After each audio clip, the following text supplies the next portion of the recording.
Good night PNG, I'm your host Godwin Eki and welcome to Coca-Cola Sports Scene. On tonight's show, Cricket PNG launches its Cricket Bloolgeta program involving people with disabilities.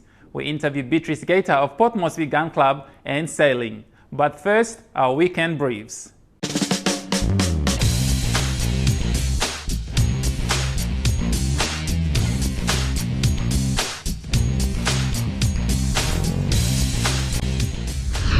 The Jiwaka Rugby League competition, which was launched in January, witnessed 5 teams qualifying for the grand final in the pre-season competition. 10 teams in total were involved in the competition, with favourites Minsk just currently in the top spot.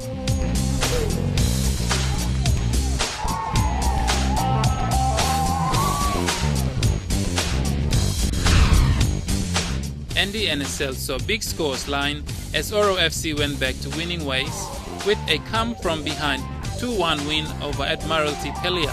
Hekari continues their winning form with a crushing 4-0 defeat of Eastern Stars, as the late derby saw Gigira Laitepo also trash Lae FC 4-0. Still with Soka and Munkas 4-0 to stake their claim as women's champions in the pre-season challenge, while Defence took on University in a seesawing match. Cyril Mutua was booked early for this challenge on defender Lachlan McGovern as Defence backline stood firm against the quality of Uni's attack. University won the game 2-0. And SP Buri announced a big sponsorship of the Digicel Cup, with most of the package to be used for operational costs. We feel that we want to continue there, being a minor sponsor of the competition, along with all the franchise owners and of course our major sponsor Digicel, who I would like to compliment for again continuing to bring that competition to everyone here in Papua New Guinea.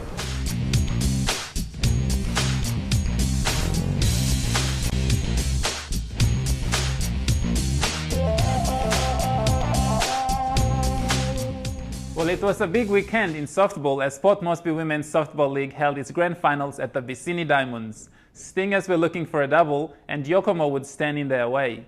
While in the A grade, big players Gazelle wanted grand final glory as well. Stingers' B-grade softball team had struggled initially against a highly experienced Yokomo who had several good players and fought hard early to stay in the competition. It went down to sheer tenacity at the end of it.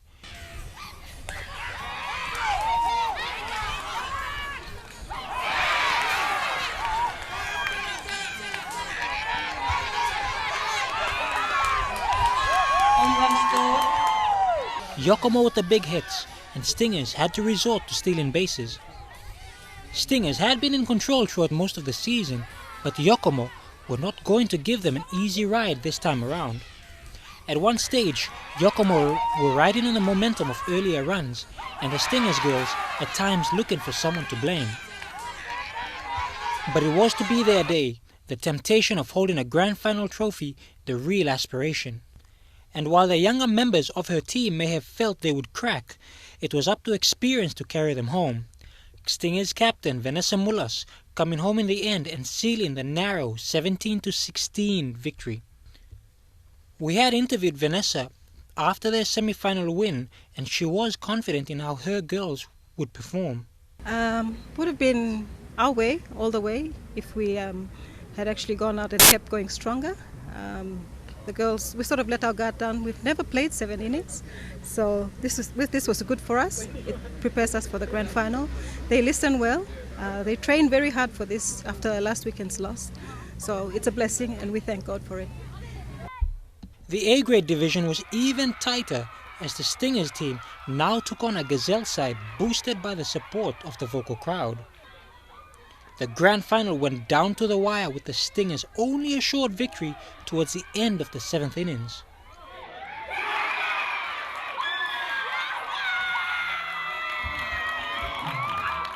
Stingers eventually proving themselves worthy with a gritty 5 home runs to 3 victory to complete the double of both the A and B grade grand finals.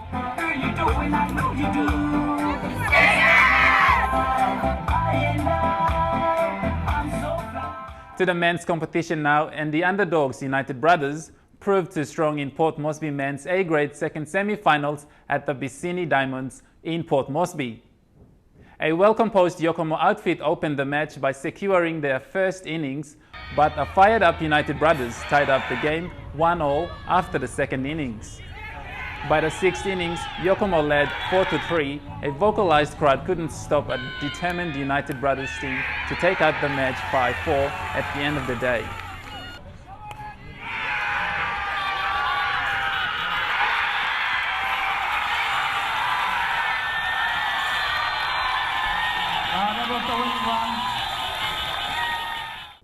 United Brothers will take on Gazelle in next Saturday's men's A-grade grand final, while Defence will take on Brown Eagles in the men's B-grade grand final. We'll go for our first break, so stick around.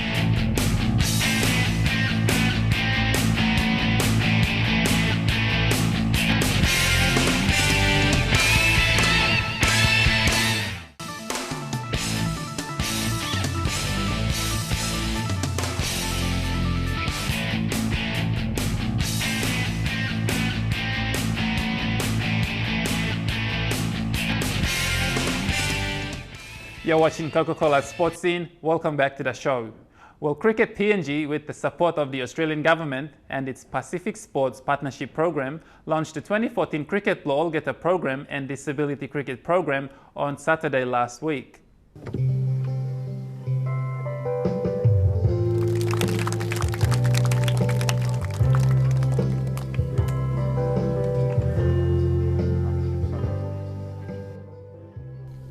The program saw presentations by children with disability that started off with the national anthem and continued with this song themed "Don't Look at My Disability, Look at My Ability" by blind person Michelle Muru.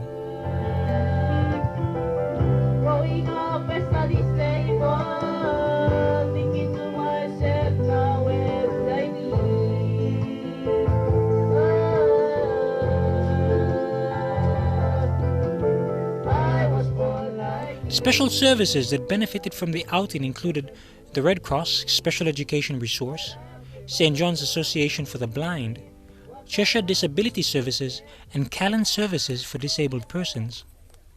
Now, the program comes under Cricket PNG's Cricket Blow All-Getter program, and Officer in Charge Nelly Pabulu is excited about engaging people in the area of disability.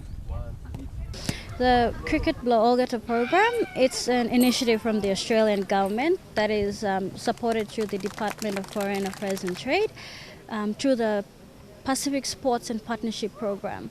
Okay, this program, we have the Disability Cricket Program, Women's, Multicultural and Village.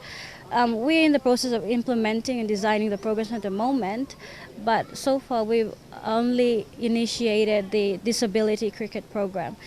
Today is also the National Disabled Day, so we've seen it as a good strategy to launch the program today, one of the program, which is the Disability Cricket Program. Last one. We have clients and students from the service providers that we've created partnership with. St. John's Blind Service, Callan Disabled Services, Cheshire and Red Cross Special Education Resource Centre. Yeah. So these are special people with all sorts of disabilities. These are modified cricket games that we'll be conducting with each of the students and clients from the resource centres. Yeah. We have partnership with Cricket Victoria and also the International Cricket Council. Yeah, so these are our major sponsors and also our partners. Well, in terms of cricket, basically we want to establish a national cricket disability team because overseas we have national teams that play cricket representing people with special needs. Yeah.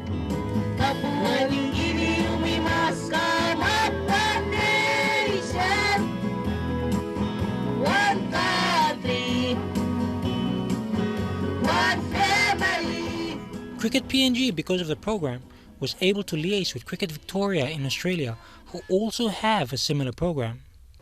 Inspirational, that was the one word used by PNG Barramundi's captain Chris Amini as he described the program. Now, the program is funded by the Department of Trade and Foreign Affairs and is also an initiative of the Australian government.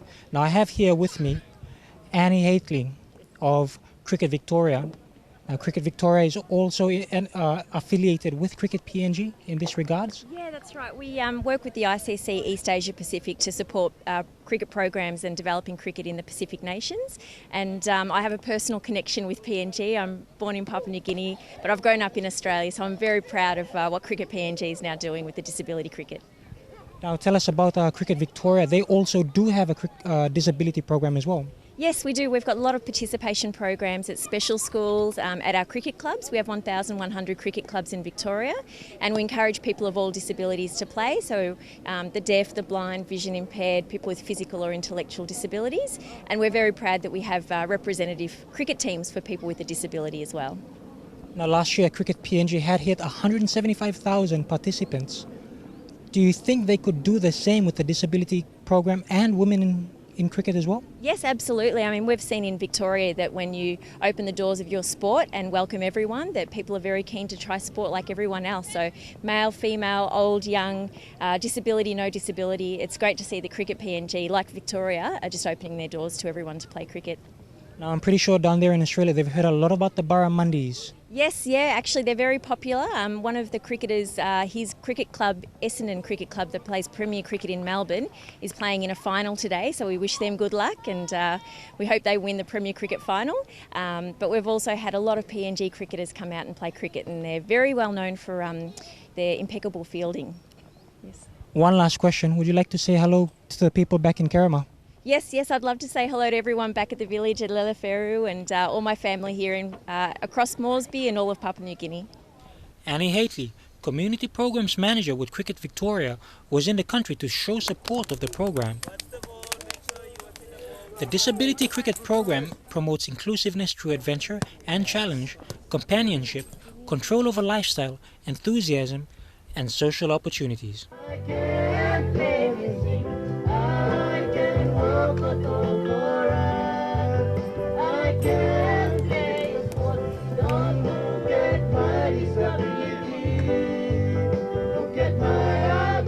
Saturday the 29th of March also coincides with the National Disability Day for PNG. Well, Papua New Guinea Beach Volleyball Federation began its competitions on Sunday with a total of 27 teams, 14 men and 13 women. There are 5 divisions with 4 players in each of the divisions, except for Division D that has 5. The competition is part of the PNG Volleyball Federation calendar of events to scout talent for the PNG Games, with further training to represent Papua New Guinea in the 2015 Pacific Games. It will be played for 10 Sundays, starting with Port Moresby before being rolled out nationwide. With time running out fast, it is crucial to bring the PNG beach volleyball team to their best before the big games arrive at our shores. Okay, the PNG Volleyball Federation in our calendar of events for this year, we, especially for the beach volleyball, is to have this tours, we call them, for the tournaments. And this is our first of a kind that we're having these tours in Port Moresby. And then we're also looking at going to Lae as well, to run one in Lae, probably before the PNG Games start. Now, during the mini Pacific Games in Wallis and Futuna, the women won silver while the men won bronze. We'll go for a break, and coming up next, we interview Beatrice Gator at the Port Moresby Gun Club and sail the seas with members of the Royal Papua Yacht Club.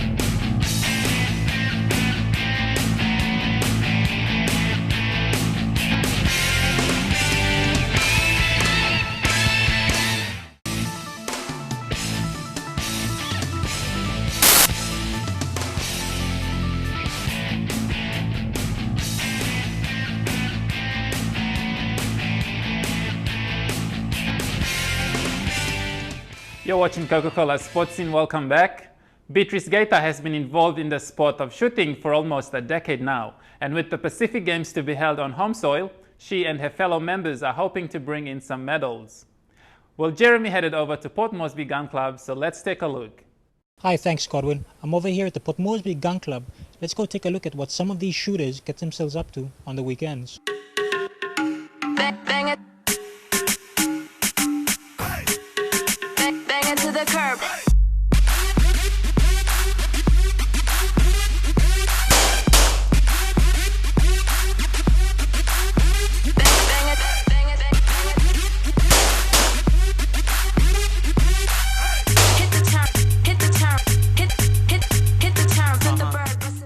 The Port Moresby Gun Club is hoping to make a mark in the 2015 Pacific Games, and Beatrice Gator has been shooting for over a decade and is hoping to be a medalist come game time. One of the keys, she said, is repetition, doing the same thing over and over again to perfect your technique. I've been shooting, I would say, since the first time I've held a gun. It's been 10 years, but training is irregular, so I do my own training at my own pace whenever there's ammo available and whenever I have the time. But I've been shooting for quite a while. Beatrice has said it gives her a lot of confidence. It's like any other sport. You have to be dedicated, be loyal to your practice, and also you know the rules. Rules are pretty important since you're dealing with weapons that could easily hurt you, even kill you. Her coach, Stephen Tasman Miles, was a crack shot in the Australian Defence Force before retiring and is now working in the country. Now when you're ready to shoot, right, you make that strength so your wrist is rigid, then use your trigger finger. Try that, all right? But aim Low. there, Okay. aim there, and in the centre. And it's going up there. No, always aim at the bottom. I've been shooting for quite a while, basically 10 years now. And I have a family background of my brothers and my dad who are subsistence hunters. So I grew up looking at them going hunting, and I grew up around guns, and that got my attention of trying to be in the shooting scenario until I met my partner, Nick Constantino, and we started going hunting. That's when I held my first gun. Safety, he said, was key in the sport, and always checking to see that corrective measures were in place. Rules apply when you enter any shooting range, and that is really, really important for guests and members to apply, and also let the guests know that rules at the shooting range is really important because we're dealing with weapons, especially weapons, and deadly weapons that could kill you. So we run them through with our guests, telling them we have 180 degrees where when the shooter is shooting, you have to be mindful that you don't turn around to see anyone else because you're already breaking the 180 rule. So rules are pretty important to follow here at the range. I was also fortunate enough to have a chance at the .22 pistols. With your pistol, when you're holding it, okay, you've got 3 fingers that hold your pistol and 1 that squeezes the trigger. Okay? Don't do that because that jerks your wrist. It's squeezing the trigger consistently. Okay? Now, on the pistol in your hand, you've got my grip. Okay? Grip a bit harder. See how it doesn't move as much? But you only do that when you're ready to squeeze the trigger. Now the trigger is on the end of your finger there, so when you squeeze it, it's squeezed all the way. All right? Bang it. Bang it to the curb.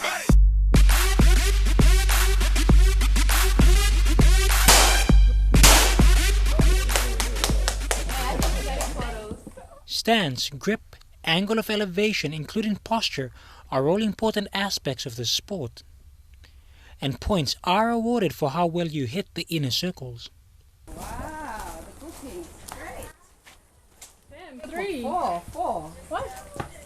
Jeremy, Oh, wow. look at that grouping. That is dead perfect. Wow. That is perfect. You bring this one down, you just missed the black. And see? You bring this one up, you just missed the black. Now, for the man who's never fired a pistol, you did exactly you were told. Well, like I said, I don't think I'd like to do it again. No. You listened to instruction and you did what you were told to do, and that's why you shot well. The Port Moresby Gun Club members will be taking part in the national titles in Lae later on in the year, and the way they're going, that bullseye will be hit pretty soon. Souvenir. You're quite welcome. You get him to stick it on the studio wall. Thank you very much for your time. All right. Very welcome. Bang it. Bang it to the curb. You should stick to computer games, Jeremy, and if you've noticed, Samantha Kazman of the PNG Taekwondo Federation was also there.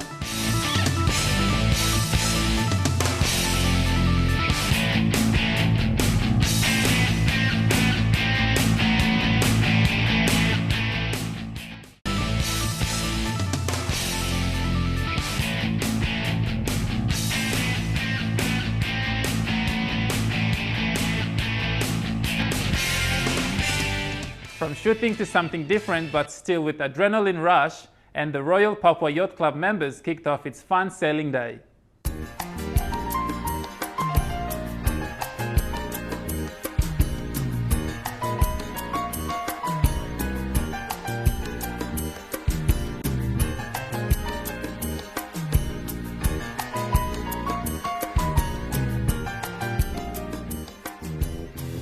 You're watching Coca-Cola Sports Scene and thanks for joining us. Well, today here at the Yacht Club is the fun sailing day.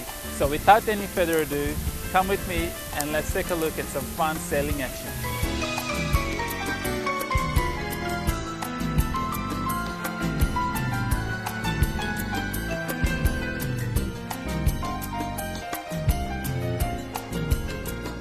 The Royal Papua Yacht Club hosted its fun sailing day at its residence. The event started at 9 a.m. with the juniors and then followed by the adults. This will be the first event for the year with many more to come. With great weather in the skies, sailors enjoyed the ride while sitting under the shadows of the sail. Yacht Club has 300 members on board, both local and international. Many of the members are attached to the sport and certainly love and enjoy the atmosphere. In just a few minutes, we will interview the organizers behind this event, but that in a moment.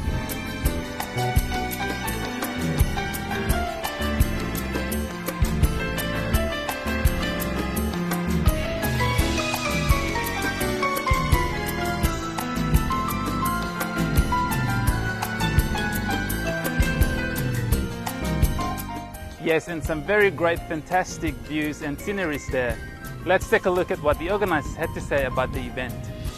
Today was our Try Sailing Day, and it was to encourage people to come along who'd never sailed before to just try and see whether or not they liked it. Next week is the official opening series of the regatta. We have a sail pass followed by a race, Commodore's Cup. But today we had lasers, we had Hobies, and we had keel boats out there, so people were able to try any of those types of boats. And there were kids out there. Kids are out there in Optimists as well. So we've got all of these different options that people can get involved in. The sailing attracted a few sailing fans to the area to take a glimpse of some fantastic sailing action. And for those who were part of the fun sailing day, certainly enjoyed the heat of Port Moresby while taking part in the fun sailing day. And if you're just looking for a fun and friendly time, why not come and volunteer at the sailing club and feel what it's like to be a sailor and try out. While the sailing organizers are focused on this event, they are also working behind the scenes for the next proper sailing event this weekend. That brings us to the end of our show. If you have any sports related stories or would like us to cover your sports or feature stories, please send us an email and don't forget to check us out on Facebook, like our page and tune into Hotspot for all your latest sporting events in and around the country. Well, as always viewers, please go grab yourself a nice ice-cold Coca-Cola can or bottle. Before you do, please check out for the PNG logo on the side of the can or bottle and buy our very own PNG made product to satisfy your thirst. Until next week, right here, same time, same place on Coca-Cola Sports Scene, I'm Godwin Eki. See you then.